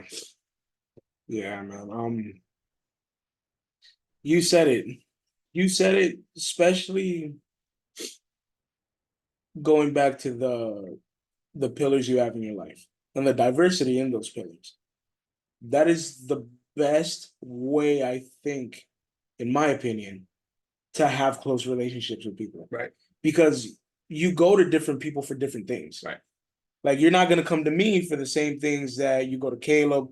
Like you said, you know how people are gonna respond, and you know what you need to hear. And I have those friends too. I my group of friends, man. And in high school, I'm sitting here thinking, I'm gonna have all these friends. We're gonna be friends forever. Like this, we're gonna go through life, and we're still gonna be so close. And life happens. They drop off. They go do their own things. And man, do they drop off. Yeah. And don't get me wrong, every close friend that I had in high school, I wish nothing but the best for them. I hope that everything that they are looking for in life, they find. But it was like a big punch in the face. You're like, no, that's not how it is. So it almost brings you back to ground zero, and you have to rebuild. So from then you just rebuild with few friends, small friends here and then. Thankfully, I've had a couple from high school that have withstood the test of time, and they're part of my close circle. You're part of my close circle. I mean, it's completely differently than what I thought it would have been. Right. But what I thought it would have been is nowhere near as strong as what it is now. Right. What I have. Right. What I need them for. Mm-hmm. And I'm saying that because, man, the people that you have in your life now, you'll always be heard. You'll always be understood. I've always told you could call me whenever. May not answer right away, but you could call me whenever, and I'll call you back, and we can have those heart-to-heart talks. We've been on the phone for like 2 hours before, just talking. And to me, those are the best kind of conversations because you get to really see and understand people. And my wife, I'm telling you, man, my wife is gonna hate me because she's gonna be like, "Why don't you have those 2 hour conversations with me?" Babe, relax. So let's talk about marriage and communication. When we were at Buffalo Wild Wings a couple weeks ago, we talked about this. Yeah. And for those of you who are married or are in a relationship, this one's for you. What is the biggest part of the relationship for you that has kept that foundation so strong? My wife is my best friend. My wife is my confidant. I trust her with everything. I don't feel like we could have a healthy relationship that will stand the test of time if you don't go into it thinking that way. I'm 33. We've been together 17 years, more than half our lives. It's weird to think about a time that we weren't together. Right. And I tell her all the time. She tells me, "Babe, I love you." I said, "I love you more." She's like, "No, you don't. You don't love me more. You don't understand what more is." I'm like, "No, you don't understand what more is," because she doesn't understand the impact that she's had in my life. Right. I've had an impact on hers as well, but in my eyes, compared to what she's done in mine, Right. what she's meant in my life, is completely different. Right. It is completely different. Mhm. Because I think she saved me from myself.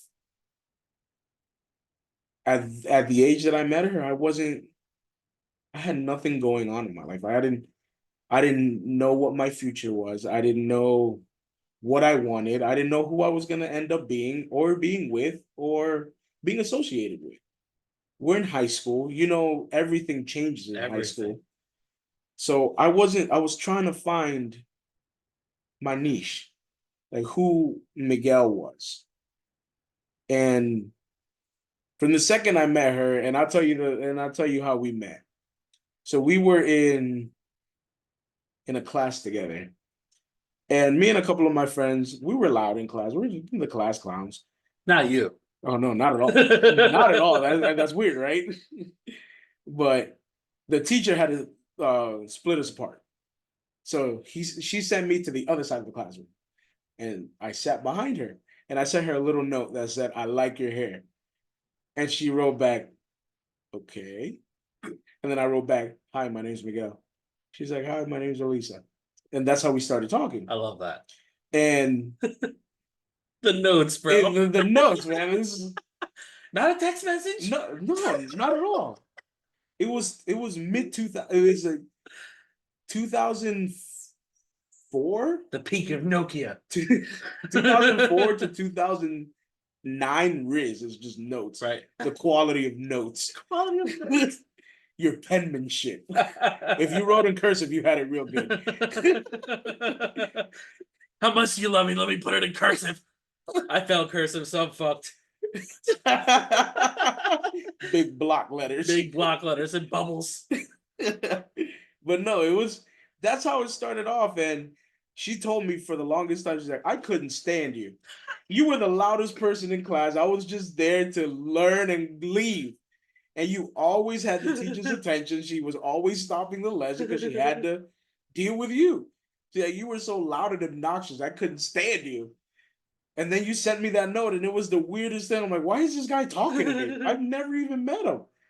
And I told her, I'm like, it was your hair. Like, I loved her hair. I love her hair. And then I fell in love with her eyes. And then I just fell in love with her. And it was weird because I knew I liked her. Tell me the first day was at Spin Nations. No. It was at Hollywood 18. Close enough. I couldn't let her see me bust ass. Not at the first date. Fair. Not at the first date. But so no skating rink, the movies. Got the it. movies. The movies. And guess what we went to see? Star Wars. Norbit.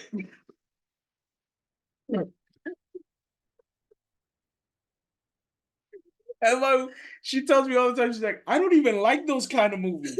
She's like, "I was You say Tuesday, you won't see Wednesday. Tuesday." She told me, "I don't even like those kind of movies. I'm just there because it was you decided where to go." I'm like, "You didn't tell me where you wanted to go." Right. So all of our friends knew that we liked each other. Like, right. One of my close friends was also one of her friends. And I told her that I liked her. And my wife at the time, she just didn't understand. She didn't know if she liked me until the day she invited me to a Super Bowl.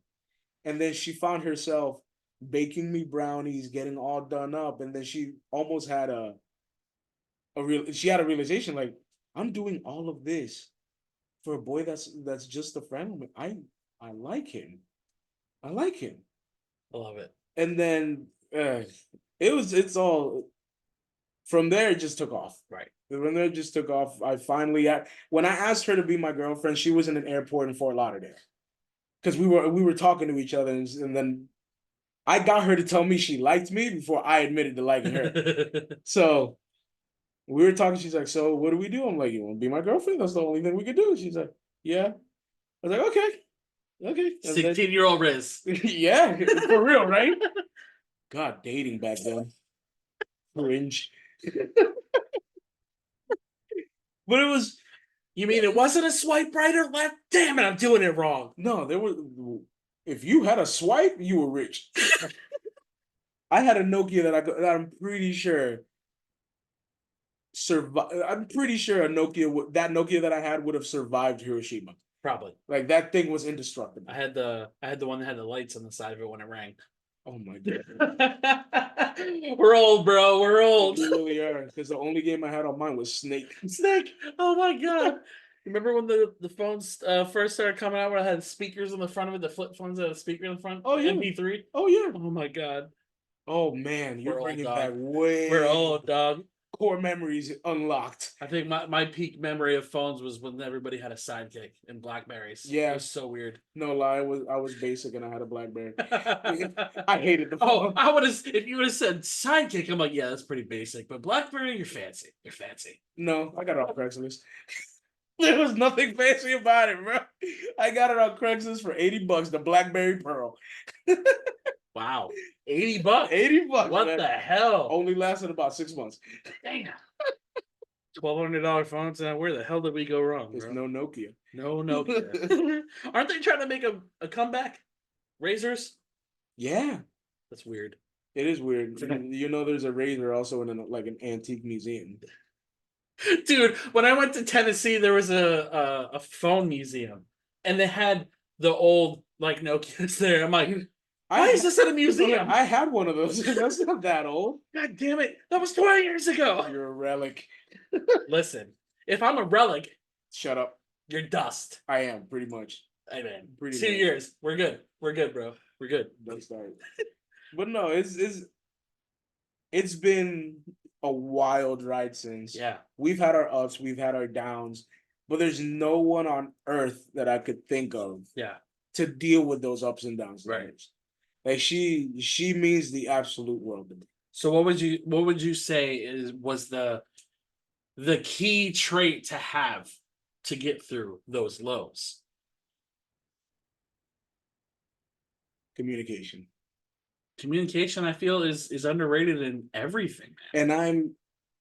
And my wife and I still talk about it because I am very bad at communication because it's just it's almost ingrained in guys to not come out with what you're feeling. Right.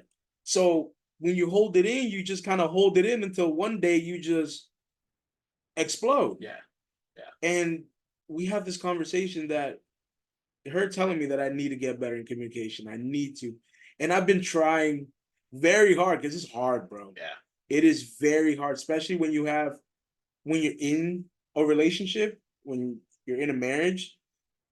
Because one thing we don't want to do, her and I see eye to eye on this. We don't believe in divorce. We decided to get married because we could see a future together. Right. If we have problems, we work it out.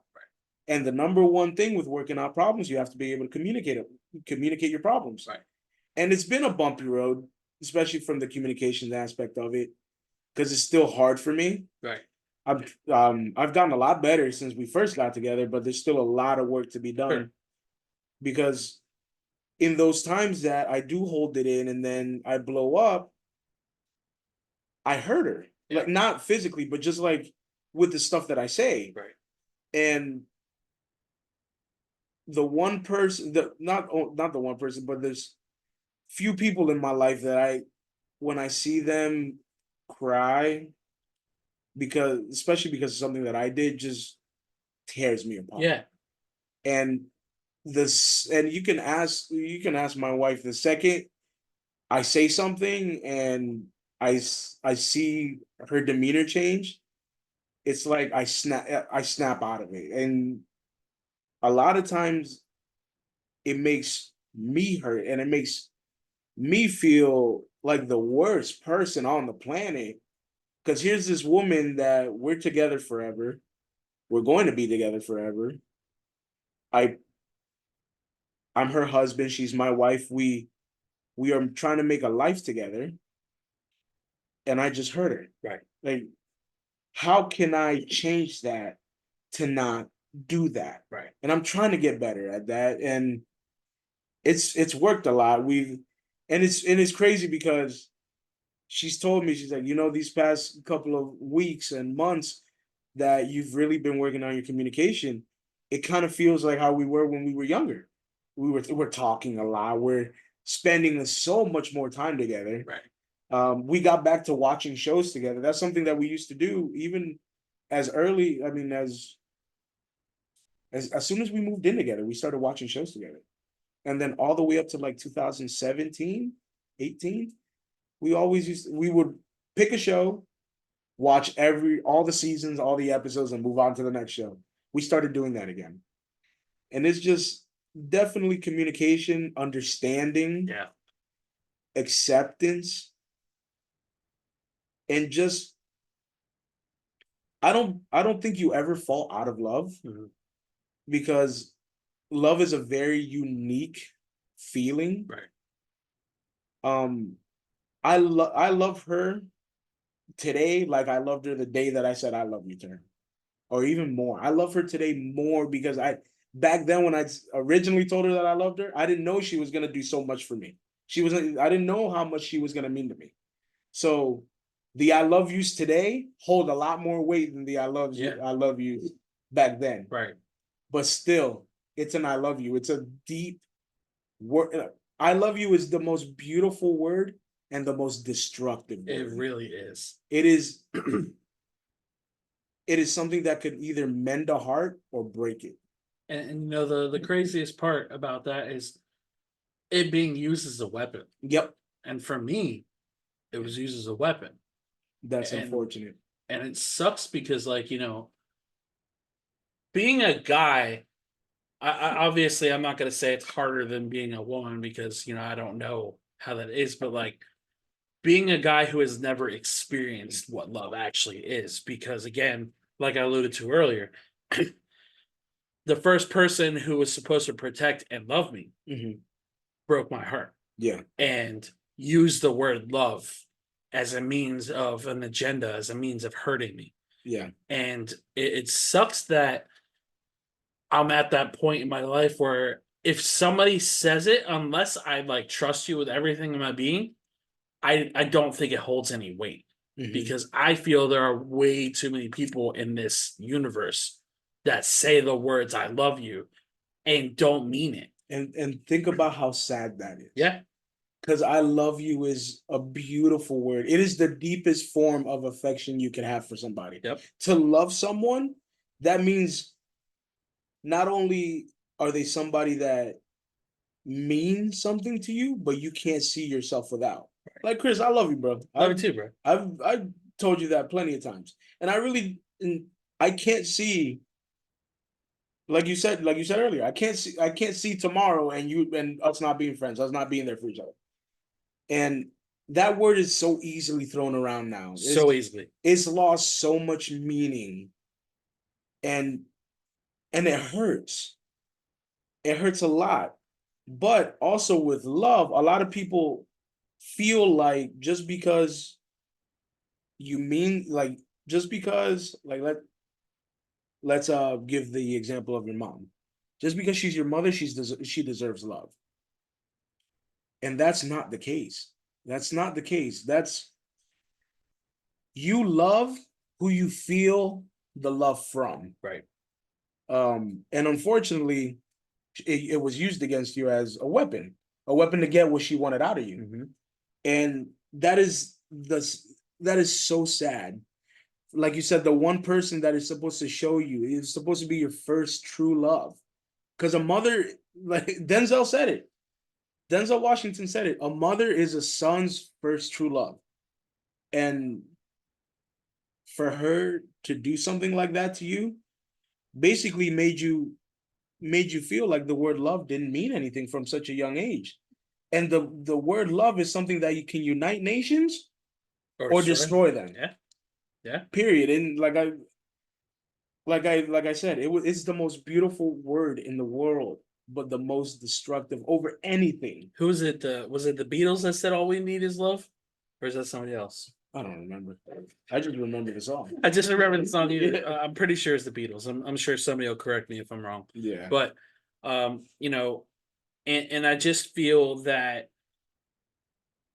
also adding to the perspective of somebody who doesn't really understand or know what that word really means is that reflection of my relationship with my mom and how it affects trying to form a connection with somebody. Mhm. And whether people realize this or not, there are a lot of people that judge your relationship with your parents on your person, regardless of what your story is.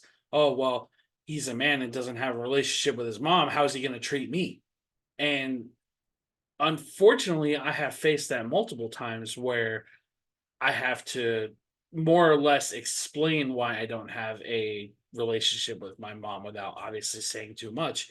But like it's harder to date because of that reality. It's harder to connect with people on an emotional level because of that. And from my father's perspective too, like I don't have I don't have that strong foundation with him either. And there's again that rewiring Yeah. thing I was alluding to earlier was the hardest part of this healing journey, and people not wanting to walk that journey of healing because I said in a podcast that healing is a lot like walking on glass. Um, there are pieces of yourself that you want to pick up and bring with you, and there are a lot more pieces of glass that are going to hurt when you step over them because you got to relive it. Yeah. And yeah, man, the love conversation is so hard because you don't know who actually means it. Yeah. Alyssa said that she loved me at one point, because we were really good friends, and we haven't talked in 3 years, and so many others. But it's like you said, it either unites nations or destroys them. Yeah. Like I'll tell you one thing in the way that I think about stuff like that. When you're saying that it's unfortunate that you had to go through that, asking, oh, he doesn't have a good relationship with his mother. How's he gonna treat me? First off, if a person loves you, they love you for who you are. Right. For you, they don't love you for your relationship with your mother, with your father, with your brother, with your dog, with anybody. Right. They're supposed to love you for who you are. Right. And when you find that person that loves you for who you are, I'm telling you, it is going to feel different. Right. Even let's say two different people. I can tell you, Chris, I love you, brother. Love you too, man. And somebody else can tell you, Chris, I love you. You're gonna feel the sincerity of one over the other. Right. So when that person comes into your life, and I'm 100% sure they will, and tells you that they love you, you're gonna feel it. Right. You're gonna feel the difference. And it's just something that hasn't happened yet. But but I know it will. And you will, as soon as you hear it, you're gonna feel it. Right. When I first told my wife that I loved her, and when I heard it back, it felt real. Like it felt like I love this woman. And we were 16. We were babies. And we had the conversation early on. Do you want kids? What do you see? Where do you see yourself in life? And we both just clicked. And that's how it happens. That's legit, literally how it happens. 100 years ago, 50 years ago, 17 years ago to today. When somebody means it and they tell you they love you, you feel it. Right. You feel the difference because it comes with weight. Right. It comes with a lot of weight. When I tell my wife I love her, when I tell you I love you, but it comes with weight because I'm not just throwing that word around. Right. You can feel when people just throw the word around. Yeah.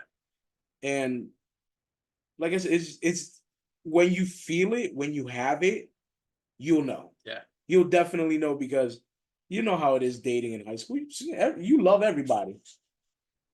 Shit.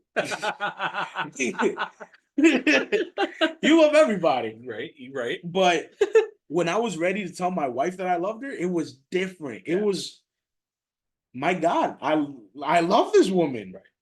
Do you remember how old you were when you first said it? 16. Oh, you were 16. Okay. Well, it was 2 months into the relationship. Right. It was 2 months into the relationship. But like you said, it felt different. It felt real. different. Our relationship felt real from the second we started going out, from the second we were having 4-hour conversations.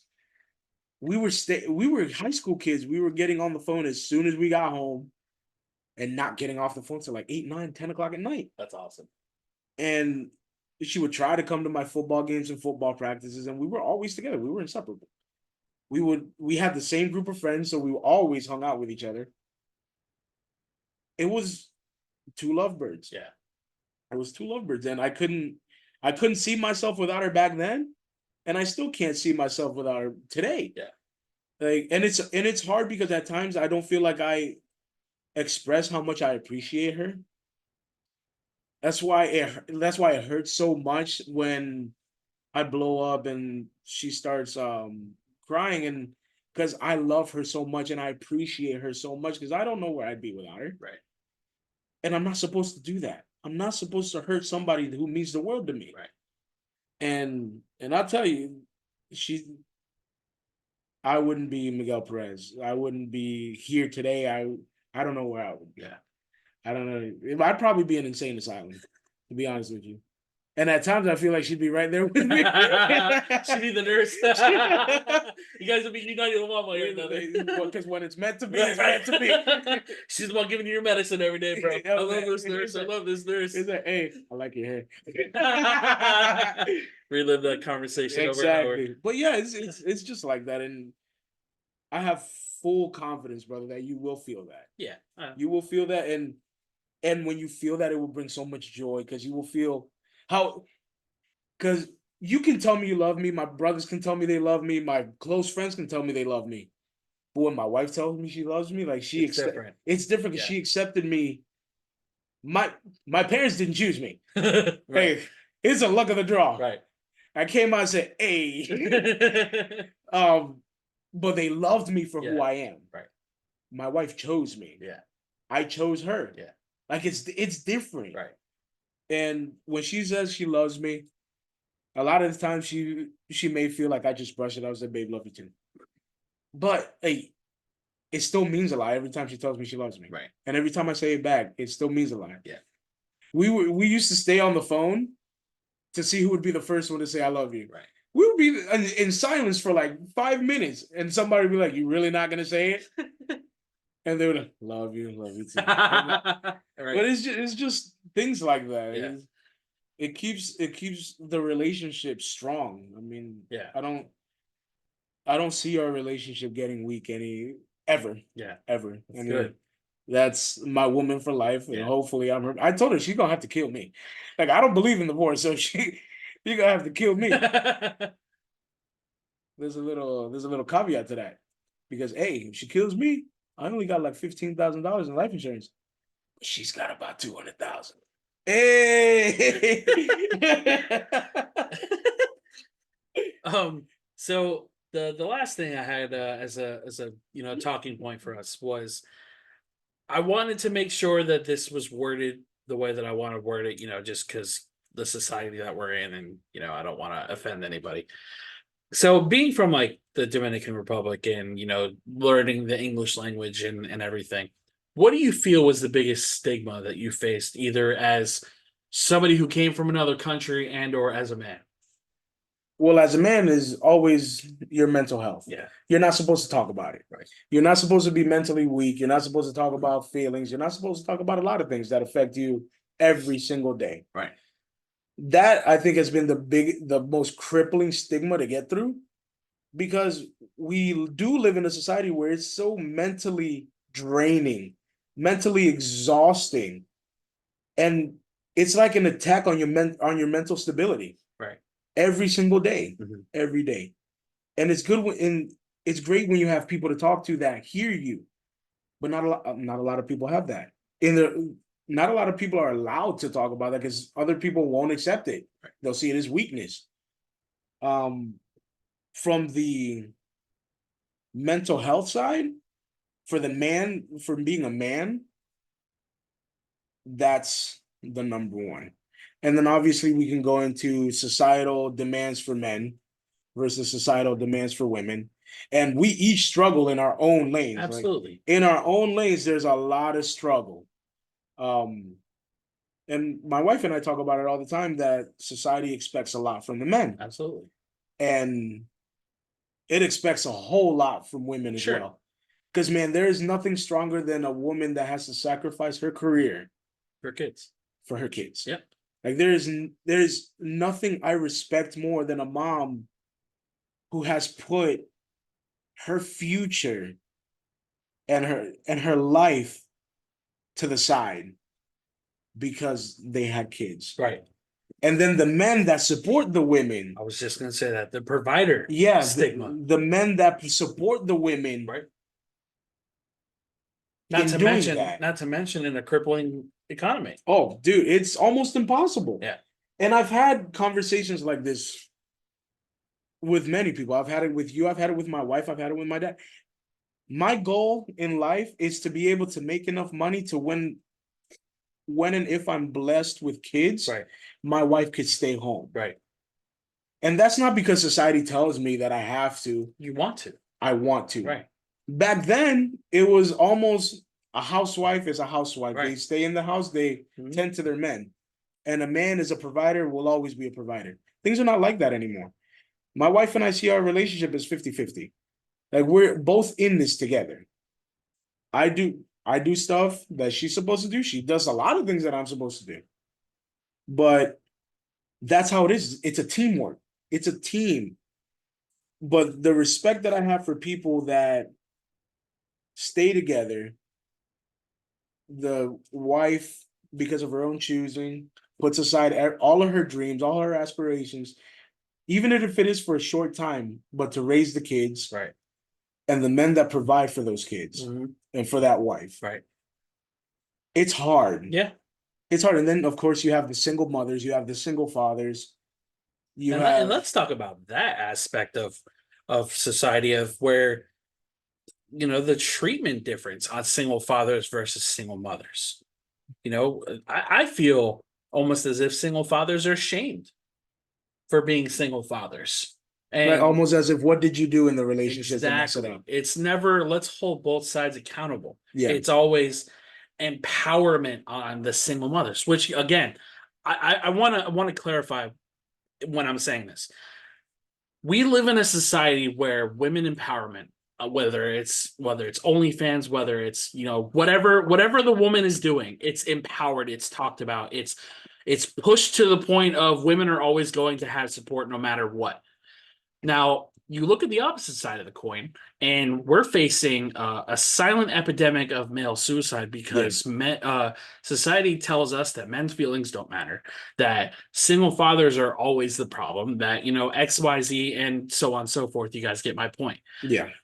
I wish we can, as a society, come together and say, you know, okay, single fathers, single mothers, same level. They should be treated the same in the courts. They should be treated the same in custody. They should be treated the same in child support. But unfortunately, we don't live in that society. We live in a women empowerment society. And again, I'm not saying there's anything wrong with empowering women. I'm 100% for empowering women. But we need to start as a society coming together and treating one side the same way we treat the other side. Because it's a slippery slope on so many different kind of conversations on both sides of the coin. And to piggyback off of that, and don't get confused with what Chris is saying, as he's saying that it's the women's fault. It's not the women's fault. Not at all. It's a societal thing. We have to stop that from where it comes from, and it's a societal problem.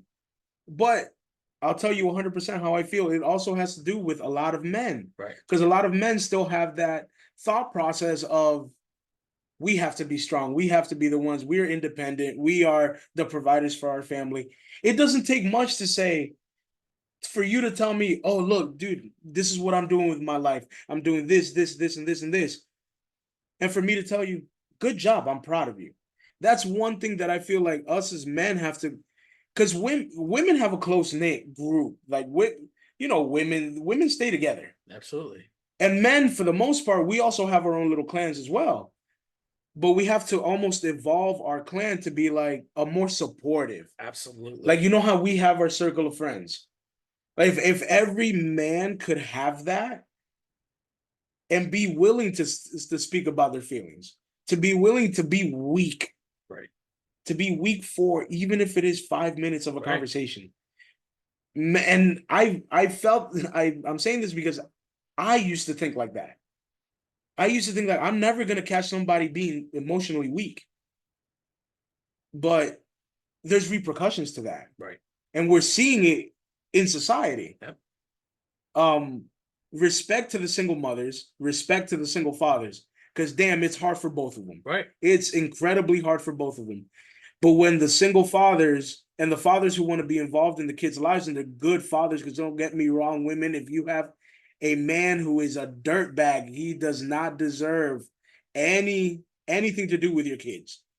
But when he is a good man and he's providing with child support and his kids are being held against him, Right.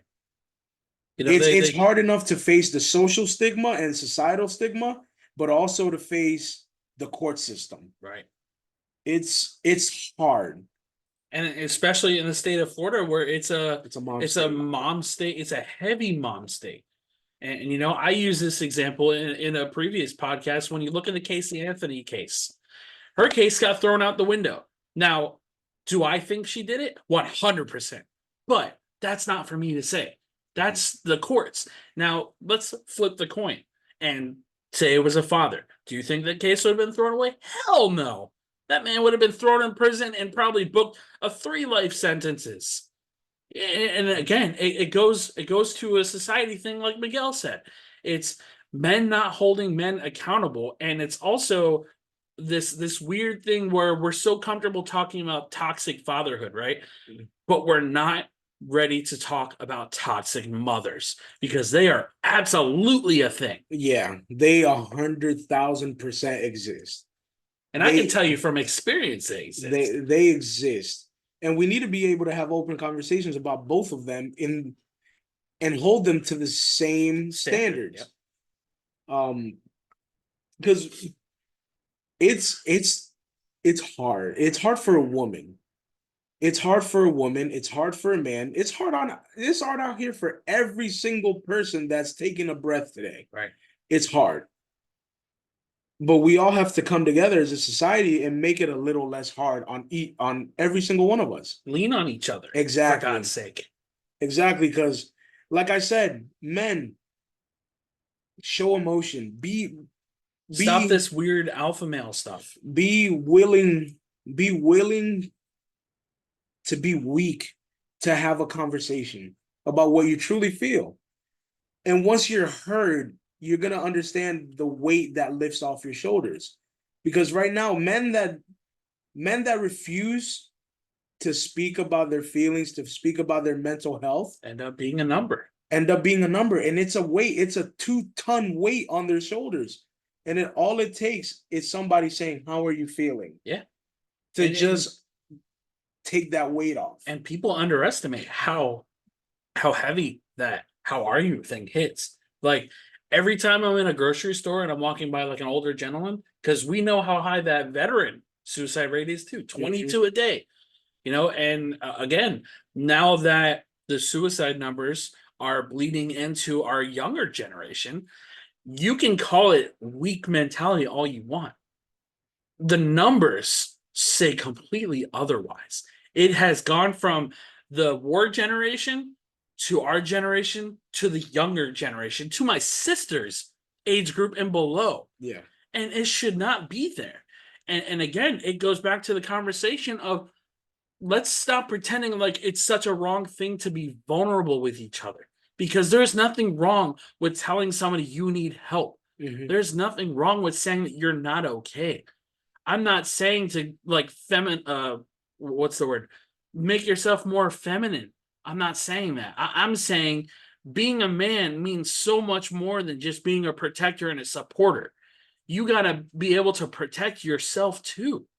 You got to be able to be that provider for that inner child that is scarred and bruised up from whatever trauma you have faced in your life, man. Yeah.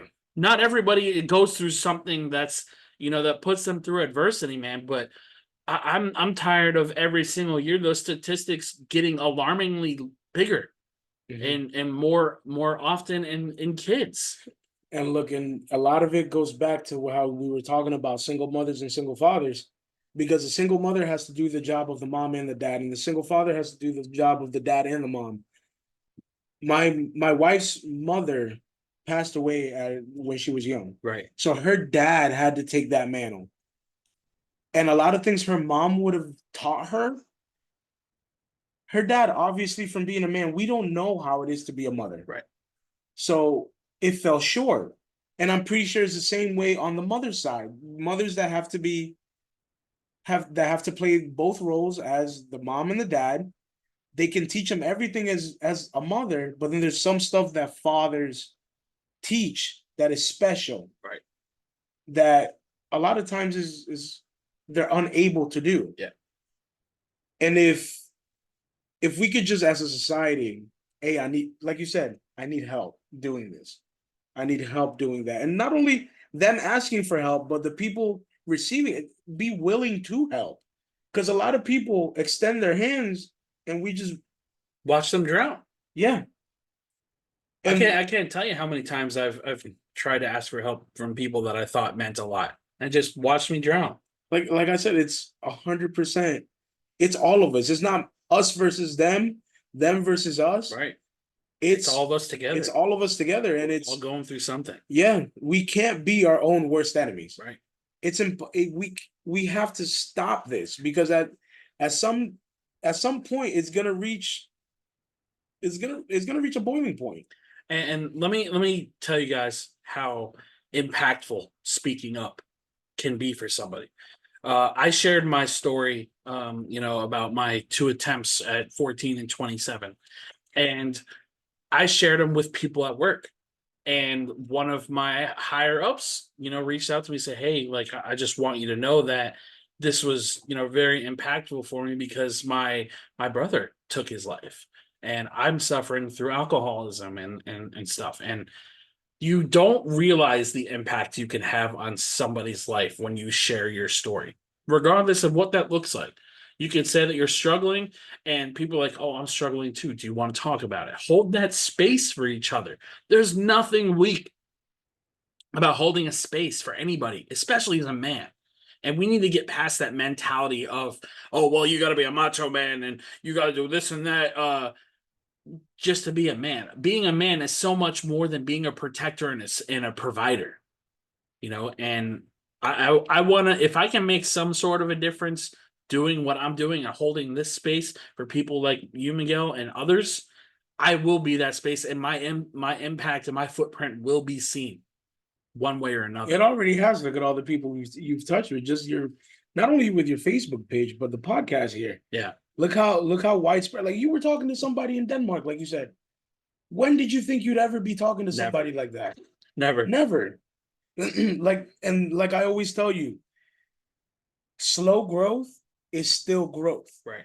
Period. Mm-hmm. No matter if you grow your outreach to a person by 1 person a day, 10 people a day, right, 0 people in that day, right. In the long haul, from where you started to where you are now, that is your footprint. That is your effect on everybody. And it's amazing what you've done with the podcast and with the Facebook group. It's unbelievable how many people you've gotten to not only contribute, tell their stories. I go on the page all the time and I read people's stories, read what they're feeling, read what they're saying. And it's just, if everybody was open like this, we would live in a completely different world. Right. And all it takes is that one conversation, man. So at the end of every podcast, I like to ask all my guests, what is one thing that you would change to improve the mental health community? The mental health community. Or just quality of life in general? I would say for the mental health community, because a lot of people, even as they share their story, even as they interact with other members in the mental health healthcare community, they don't do that with people outside the mental health community. Right. Be that voice, because you and I can talk about mental health all the time, anytime. But we already know what we expect from each other. Right. Me talking to a complete stranger that I don't know what he's going through, me going up to him and asking him, "Hey, how you doing? How are you doing? How's your life?" Like, just be courteous. Obviously, you don't want to walk to a stranger and be like, "Hey, tell me your life story." Right. But no, if you know somebody in your life that you're close with, that you have never really spoken to about mental health, Try. See Hold where that space, man. see where it goes. Yeah.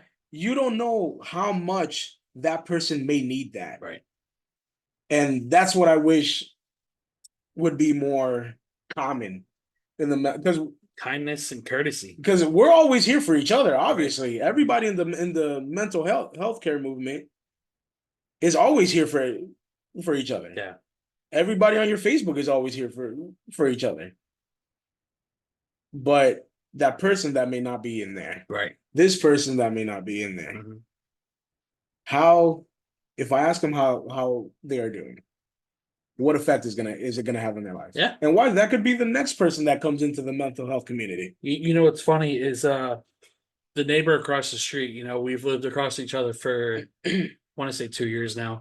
And you know, we always just kind of like nodded our head, like, you know, like guys do, like, hey. Yeah. Yeah. And we started, you know, he noticed that I was wearing a wrestling shirt, and we started talking like almost every time I see him outside. We always talk about wrestling and stuff. And it's like you don't realize how much that one conversation can spark.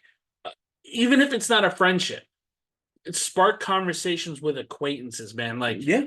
I live for communication, and you know, I think the pandemic crippled a lot of us in terms of like wanting to talk to people because we just didn't want to be around. We were them. isolated. Yeah, and you know, I think kindness and acknowledgement go so far, man, and I wish more people would do that through grocery stores. Everybody's always in their own world. Everybody's constantly looking at their phone and stuff. And you know, it's one of those things where I wish people could unplug from their phones when they're hanging out with people. Cause like when we do pay-per-views sometimes and we'll have people sitting on their phone the whole time. It's like I wish as a society when we're hanging out with people, we could cherish every moment with each other. Cause We don't know when that's gone. because you know, like you with your uncle, you with Santi, we don't know when that last day is going to be.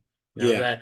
that what's the thing with the sand? Hourglass. The hourglass is always running. You know, that sand is running out whether we realize it or not. You know, Yeah. we can't predict tomorrow.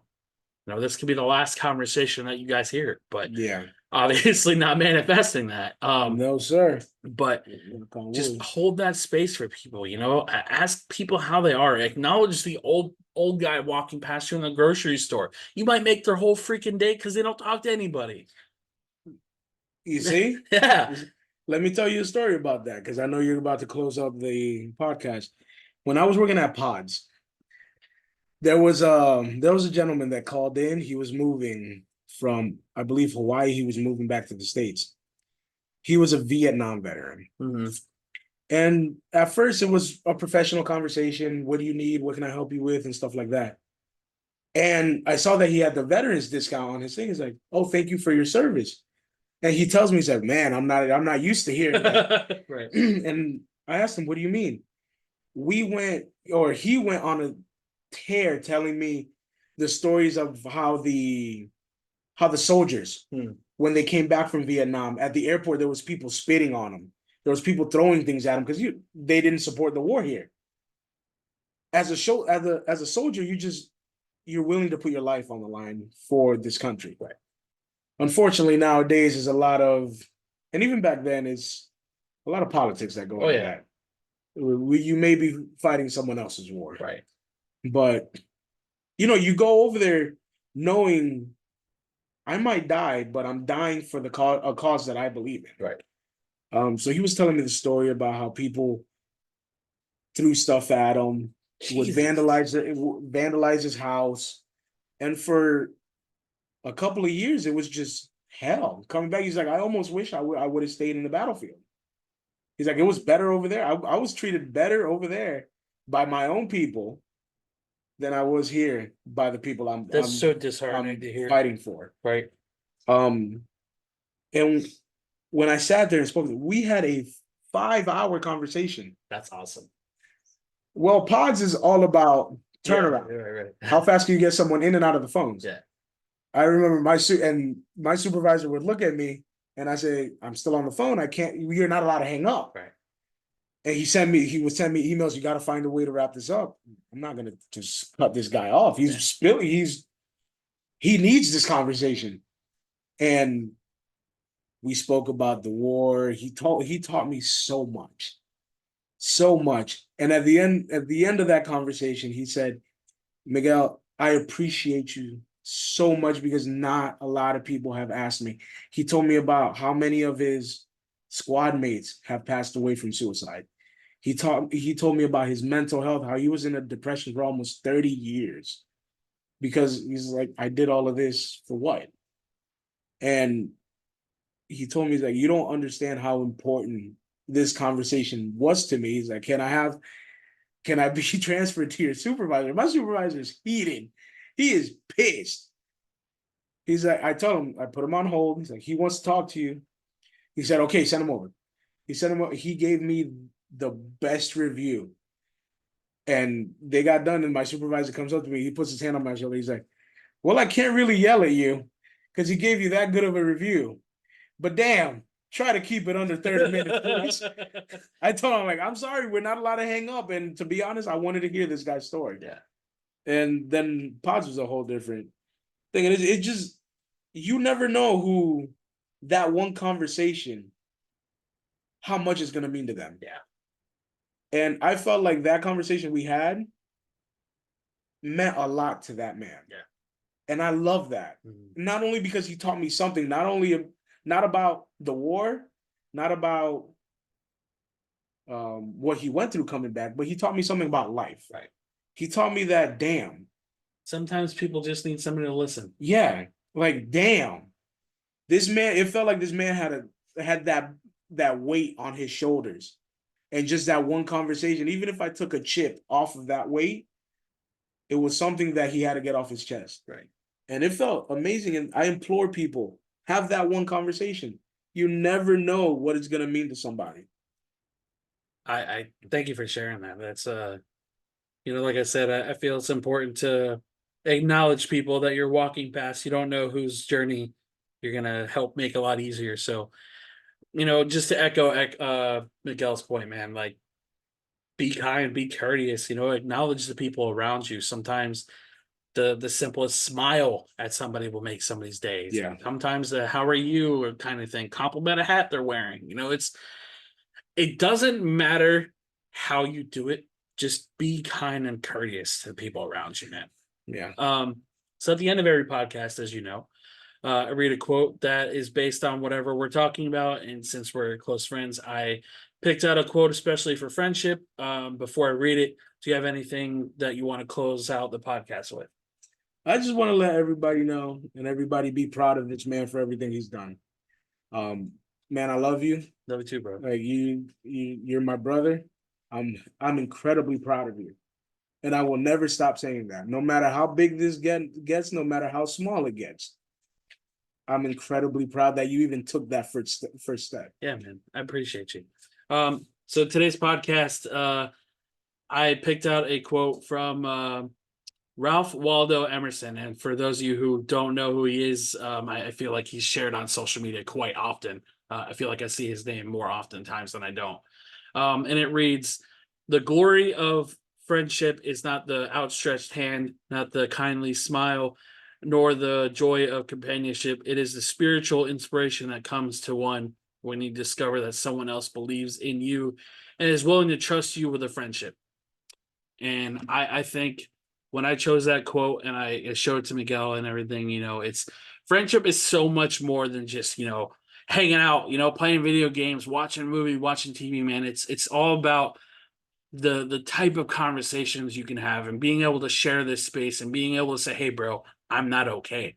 Or, hey, I need somebody to talk to and I need somebody to vent to, because I feel like friendships like that are completely priceless. You can't put a price on a good friendship, man. So, Miguel, thank you again so much for being on the podcast. I thought this was a really good conversation. Like they all are. Yeah, I can't wait to hear the feedback on this, because I feel this was one of the most impactful conversations I think I've had in quite some time. So again, thank you so much for being on. For my listeners every week, thank you guys for your support and sharing this wherever you share it to. Don't forget, I am on iHeartRadio now. I'm on iTunes, Spotify, and YouTube. Please like, share, and subscribe like you guys always do a pretty good job at. And until next time, guys, Always remember, be kind, be gentle with yourself. And until next time, much love, guys.